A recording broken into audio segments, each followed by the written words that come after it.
부활절 예배 오늘 하나님이 주신 하나님의 말씀, 요한복음 20장 1절에서 18절까지 말씀입니다.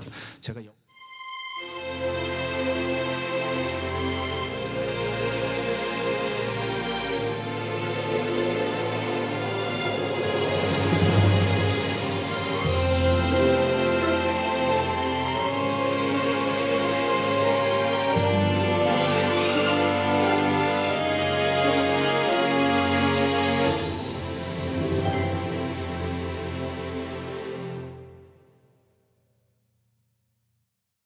주일마다 저는 설교를 2번 하는 것 같습니다. 한 번은 새벽에 여러분들이 계시지 않는 곳에서 아마 밤새도록 주일날 설교를 이렇게 준비하다 보니까 계속 묵상한 내용이 떠올라서 그런지 꿈에서 설교를 하거든요. 그래서 꿈에서 설교를 한 번 합니다. 그래서 일부 예배를 새벽에 꿈에서 드리고, 그런데 그 일부 예배에서 꿈에서 설교를 하면서 기가 막히게 하나님이 설교의 완전히 내용들을 확 사로잡혀 줄 때가 있어요. 그래서 내용을 밤새도록 새벽까지 준비했던 내용의 엑기스가 새벽에 나올 때, 일부 예배 때 나올 때가 있습니다. 바로 오늘이 그런 날이었습니다. 일부 설교에서 설교가 완성된 날이었습니다. 얼마나 감사한지요. 죽음에서 부활하신 예수님을 만난 사람들, 이런 사람들은 어메이징한 그 하나님의 사랑을 만나게 되지 않습니까? 그 하나님의 사랑 앞에서, 그 놀라우신 하나님의 사랑 앞에서 엎드릴 수밖에 없게 돼요. 이 죄 많은 사람을 조건 없이 사랑해 주시는 그 하나님의 사랑을 앞에 만나게 될 때, 그리고 그 사랑이 죽기까지 나를 사랑하시고 끝까지 사랑하시되 영원히 사랑하시는 그 하나님의 사랑 앞에 만나게 될 때, 나의 죄보다 나의 존재를 더 귀하게 여기시는 하나님의 사랑 앞에 우리의 마음에 녹아져 내리는 것이죠. 여러분, 그런 하나님을, 그런 주님을 만나게 되기를 주의 이름으로 축복합니다. 나의 죄보다, 내 안에 저질렀던 내 안에 잘못된 것보다도 우리의 존재를 사랑하시는 그 앞에, 그 우리의 존재를 위하여 죽기까지도 마다하지 않으시는 그 하나님의 사랑 앞에 노출되어질 때, 나의 존재를 사랑하시는 그 하나님의 사랑을 만나게 되었을 때, 그때 그 사랑 안에 머물러 있게 되는 것이 아니라요, 하나님이 이 땅의 사람들의 존재들을 얼마나 귀하게 여기시는지 나의 관심에서 이제 사람들의 관심으로, 사람 잃어버린 영혼들에게 우리의 마음과 사랑이 전해지게 되는 것이죠. 그게 부활의 증인으로 살아가는 사람들의 특징인 거예요. 하나님의 거대하신 놀라우신 사랑에 부딪히고 걸려서 만났다면, 그 존재에 대한 귀함을 깨달았다면, 나의 존재의 귀한 것만을 깨달아지는 것이 아니라 하나님이 이 땅에 한 사람 한 사람들도 멸망시키기 원하지 않다는 것을, 구원하기를 원하신다는 것을 깨닫게 되는 것입니다.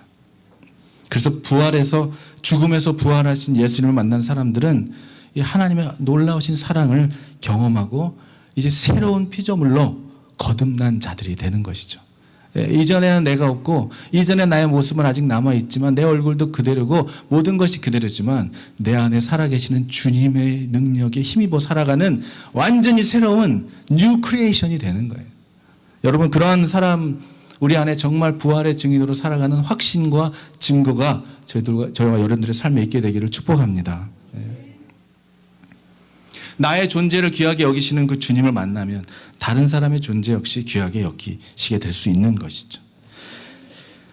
하나님의 이 모든 사랑이 모든 것을 가능케 하신 거예요.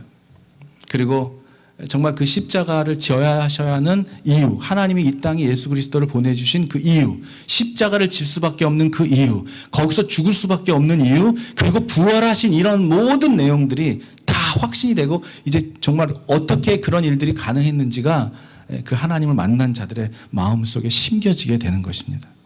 그래서 우리는 그렇게 얘기하죠. 하나님은 사랑이시다. 그 사랑의 흔적은 예수님이 짊어졌던 그 십자가에서 채찍에 맞으시고 모든 물과 피를 흘리셨던 것이었으며, 그 사랑의 증거는 바로 부활이었어요. 하나님의 사랑의 증거는 바로 부활이었습니다. 여기까지 딱 얘기하면 이게 아멘이 딱 나올 줄 알고 제가 아멘하고 점점점 쳤는데 너무나 조용해서 당황스러웠어요. 네.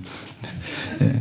여러분 선교지 중에서도 여기서도 선교를 다니신 분들이 꽤 있지만은 터키라는 곳이 선교하기가 가장 어려운 곳이라고 합니다.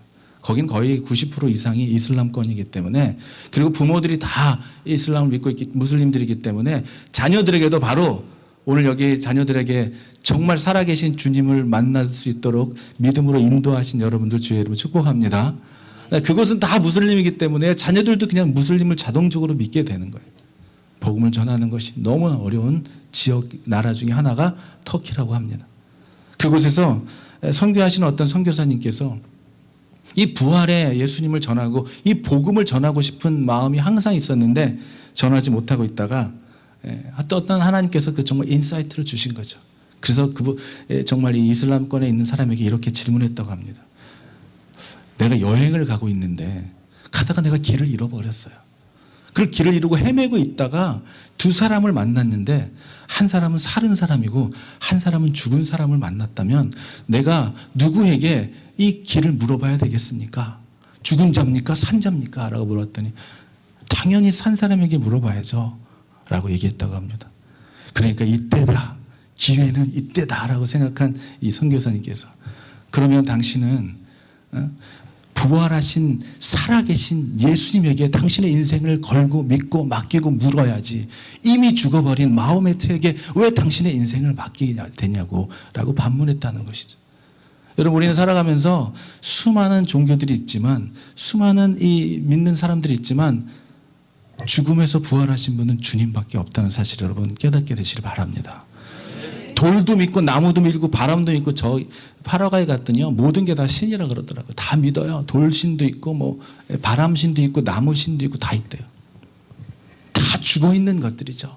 그건 살아있는 신이 아닌 거예요. 부활하신, 죽음을 이기시고 부활하신 분은 예수 그리스도밖에 없다는 것을 우리가 믿고 확신하는 여러분들이 되기를 주의 이름으로 축원합니다.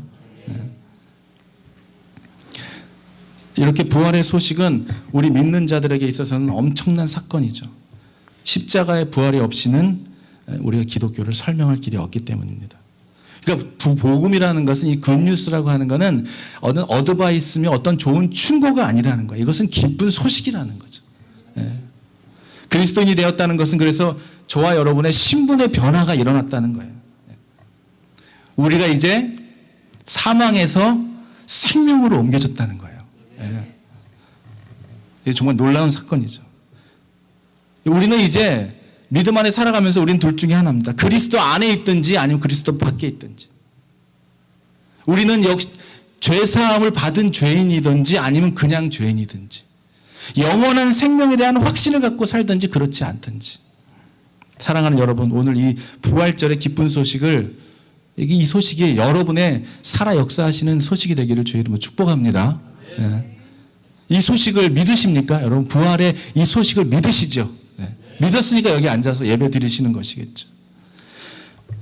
여러분, 부활한 그 주님을 만난 사람들은 그들의 인생이 바뀌었어요. 그들의 삶이 바뀌었어요. 새로운 피조물로 거듭났습니다.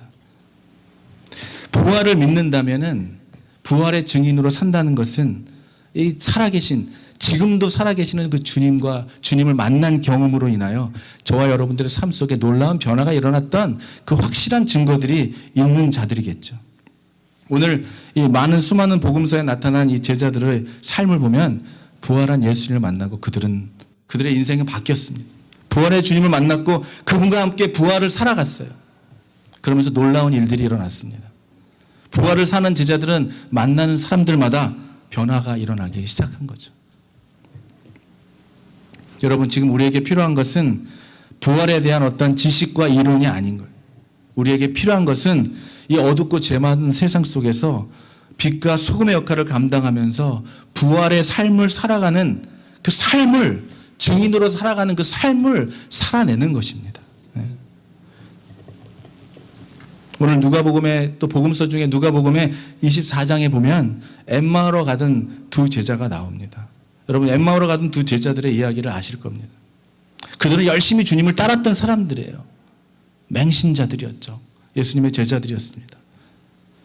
이 두 제자는 예수님께서 십자가에 죽으실 때도, 그리고 그 사도들과 끝까지 함께 있었던 제자들이었던 걸로 기록되어 있습니다. 그런데 오늘 이 누가복음서에 보면은 24장에 보면은 이 사람들은 지금 예루살렘 성을 등지고 어디로 가고 있냐면 지금 엠마오로 가고 있는 것이죠. 이런 장면의 현장이 나오는 것입니다. 두 제자가 분명히 예수님의 말씀대로 부활하신 주님께서 갈릴리로 가신다고 하셨는데도 불구하고 그곳으로 갔어야 되는 사람들이었는데 지금 이 두 제자는 부활하셨다는 사실을 들었으면서도 믿지 못하고 전혀 다른 반대 방향으로 가고 있는 거예요. 여러분, 여기서 우리가 뭘 볼 수 있어요? 전에는 예수님을 열심히 따르던 제자들이었어요. 과거에 우리가 얼마나 주님을 열심히 따랐느냐가 중요한 게 아니라 과거에는 열심히 있었다고 할지라도 자신 있게 대답할 수 있는 성도들이 많았을지라도 지금은 어떠냐는 거예요. 지금은 어떠냐는 것이죠. 지금이 중요한 것이죠. 변함없이 주님을 끊임없이 따르며 헌신하며 따르기가 쉽지 않다는 것을 말해주는 거예요.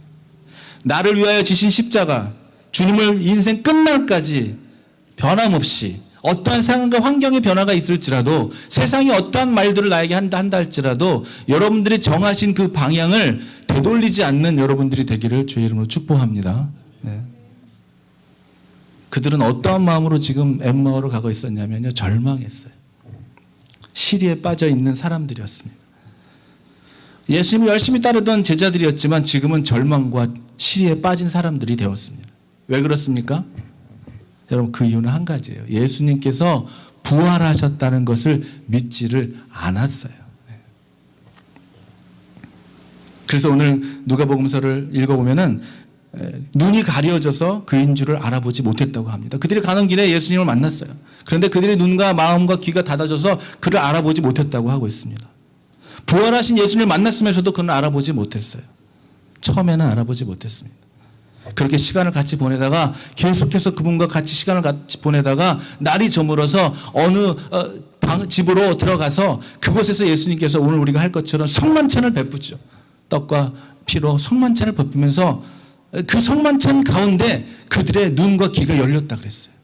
저는 여러분 오늘 부활절에 드리는 성만찬을 통해서도 여러분의 닫혔던 귀와 마음과 모든 것이 성령으로 다 열리게 되기를 주의 이름으로 축복합니다. 그러고 나서 예수님인 것을 알아봤어요. 그러자 예수님은 그 자리에서 사라지신 것이죠.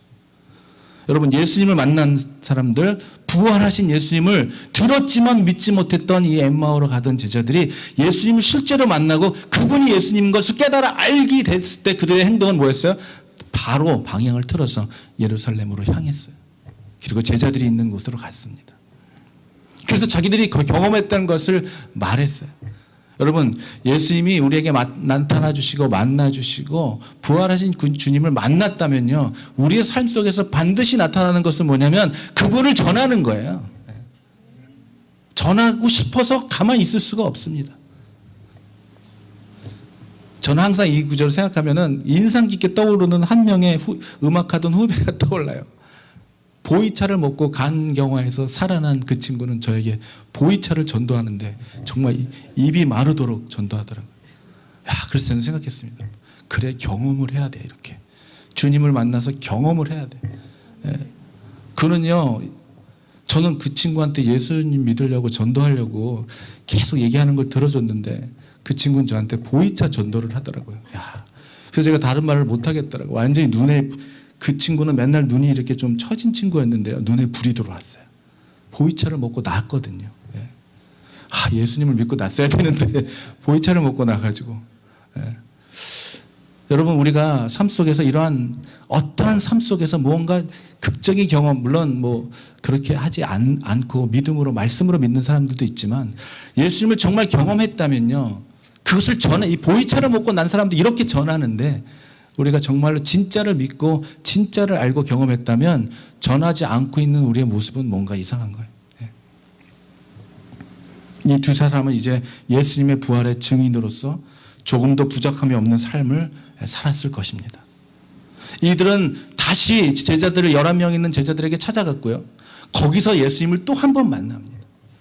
아마 이 엠마오로 갔던 그 두 제자들은 마가의 다락방, 예수님이 부활 승천하시고 난 다음에 성령을 보내주시겠다고 약속했던 그 말씀의 약속을 붙들고 그 마가의 다락방에 120명 중에 두 사람이었을 거예요.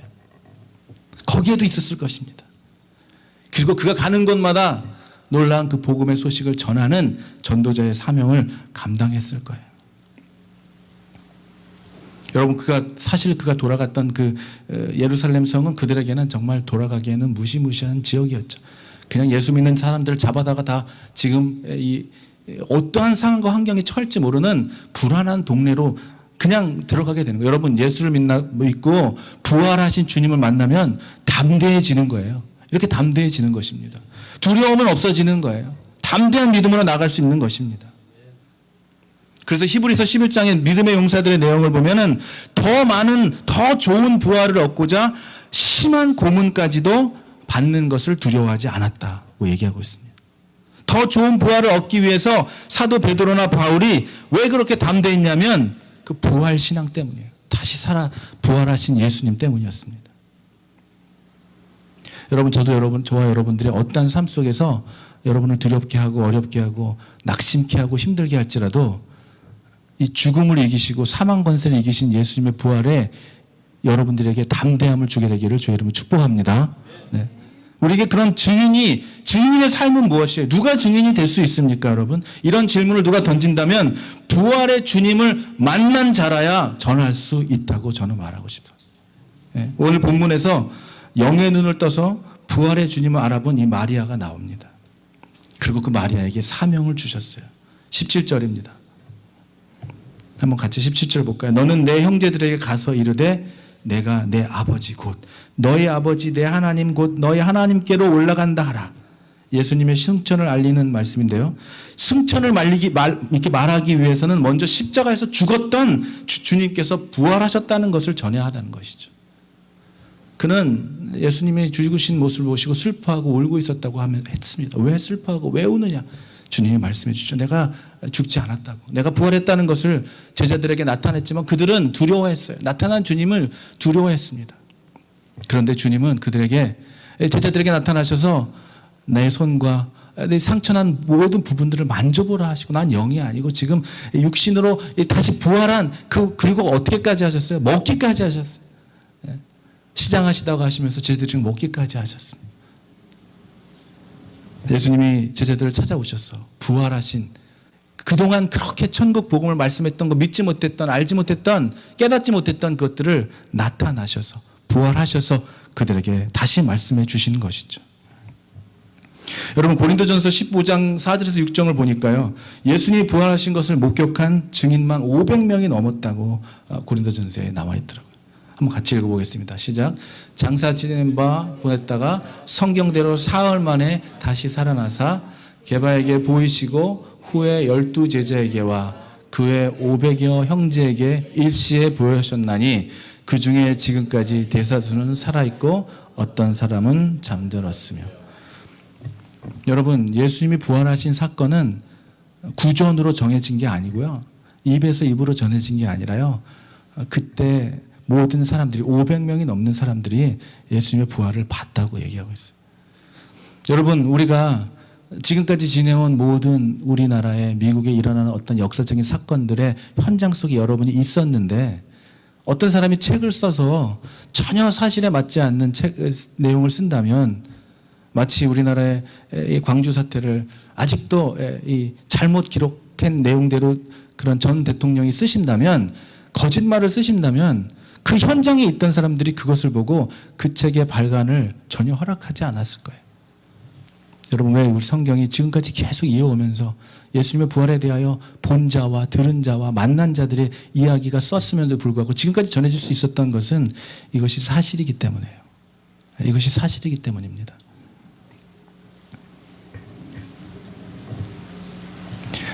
(3년) 동안 예수님을 쫓아다니면서 예수님의 놀라운 기적을 본 제자들이었는데도 불구하고 예수님이 죽자마자 그들은 무서워서 문을 걸어 잠근 채 이제 앞으로 뭘 하며 살아가야 하나 하고 낙심과 절망하며 숨어 있었습니다. 그런데 오늘 새벽 일찍 막달라 마리아로부터 부활의 소식을 전해 듣고 놀라면서 의심하던 제자들에게 부활하신 예수님은 직접 나타나셨죠. 의심 갖는 자들에게, 낙심하고 있는 자들에게, 오늘도 부활의 확신이 없는 자들에게 주님이 여러분들을 직접 찾아와 만나게 되기를 주의 이름으로 축복합니다.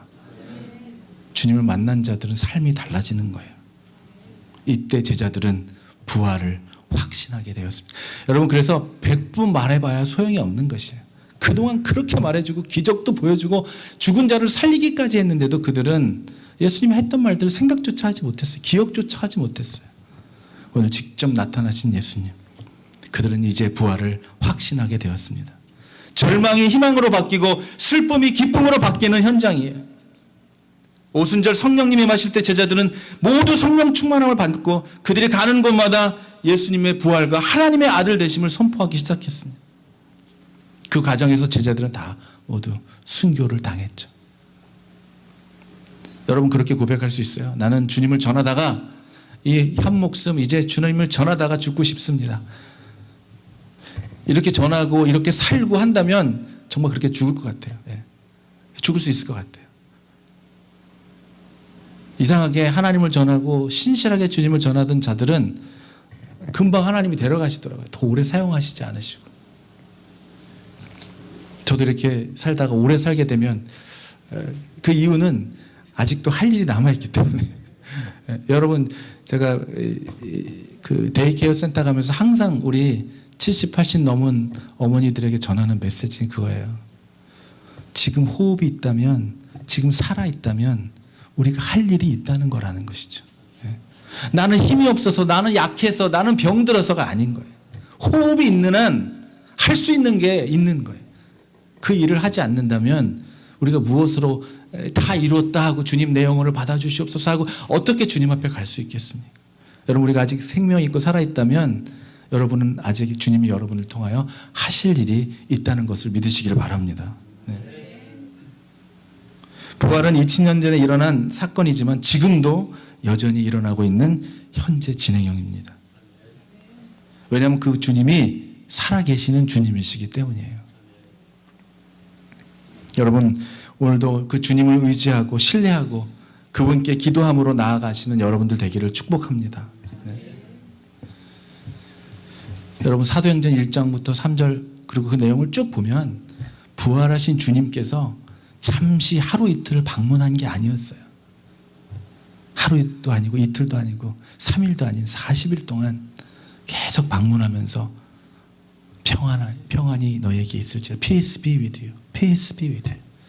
평안을 외치시면서 주님께서 40일 동안 그들을 함께 만나셨다는 것이죠.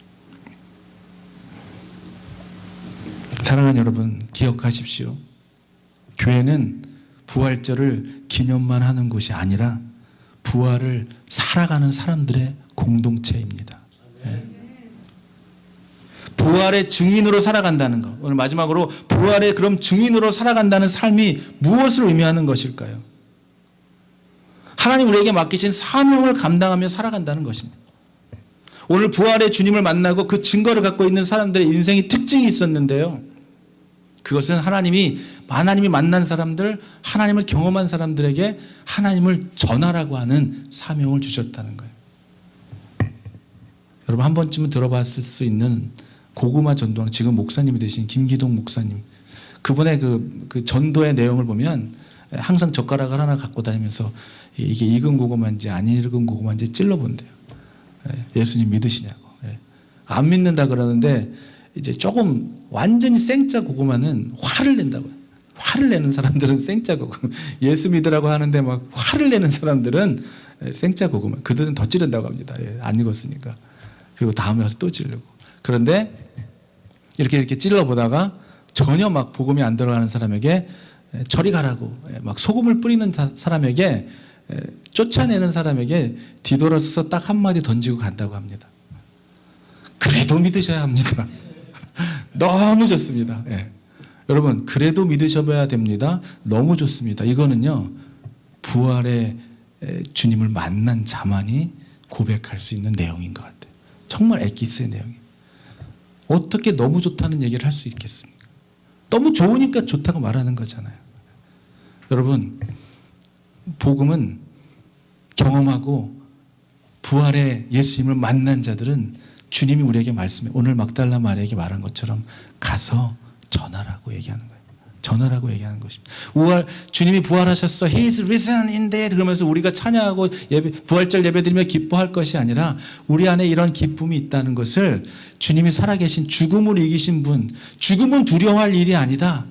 죽는 것은 무서운 일도 아니고 두려워할 일이 아니라는 사실을 죽음을 이기신 그 주님을 경험하고 만난 자들의 사명은 그 주님을 전하는 거예요.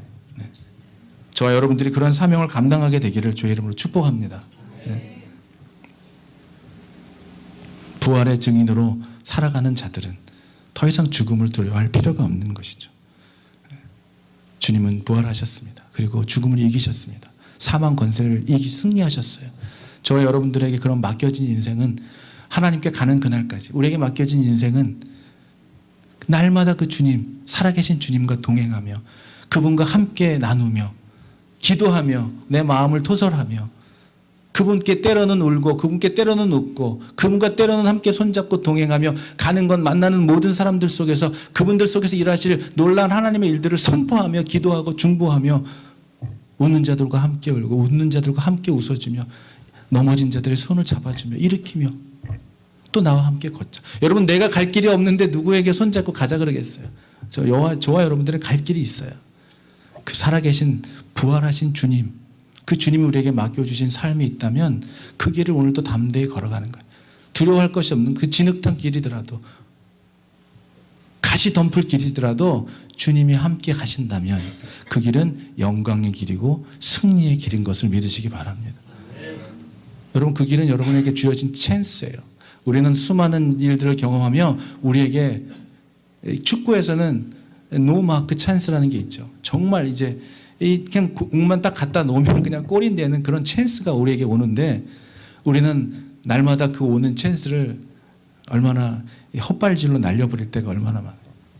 누군가 나에게 오해와 핀잔과 핍박을 줄 때, 그리고 정말 하나밖에 없는, 나에게 하나밖에 없는 것을 그도 알고 나도 아는데 그것이 필요한 상황이 생겼을 때 주머니에 넣은 손에서 가진 것을 만지작 거리면서 줄까 말까, 꺼내야 될까 말아야 될까 이러는 순간 앞에서 예수님이 어떻게 하셨다 그랬어요? 단번에 드렸다 그랬죠. 여러분, 하나님께서 여러분에게 허락하신 어떠한 상황과 환경 속에서 나에게 지금 당하는 어떠한 일들 가운데 그 상황을 주님이라면 어떻게 하셨을까라고 물으며 정말 그러한 찬스와 상황과 환경 가운데 복음을 던질 수 있는, 부활을 던질 수 있는, 누가 오리를 가자 그러면 심리까지도 가질 수 있는 저와 여러분이 되기를 주의 이름으로 축복합니다. 부활의 증인으로 살아가십시오. 그 부활할 주님을 만나십시오. 여러분, 만나지 않은 사람 살아갈 수가 없잖아요. 그 주님을 만나시고 그 주님을 전하시고 여러분의 삶을 통하여 누군가에게 정말 죽음이 두려웠고 이 어려움 가운데 길을 잃어버리고 진리를 잃어버리고 생명을 잃어버리고 건강과 관계가 다 끊어진 모든 사람들에게 그 모든 것을 회복시키고 그 모든 것을 치유하시며 고치시고 이제 새롭게 새 피조물로 거듭나게 하실 그 주님의 손을 잡게 하는 일을 감당하는 저와 여러분이 되기를 주의 이름으로 축복합니다. 이 부활의 예배가 여러분의 죽어있던 모든 부분들이 다시 살아나는 놀라운 주님의 부활하심이 여러분의 삶에도 있게 되기를 축복합니다. 네. 우리 같이 잠깐 기도하겠습니다.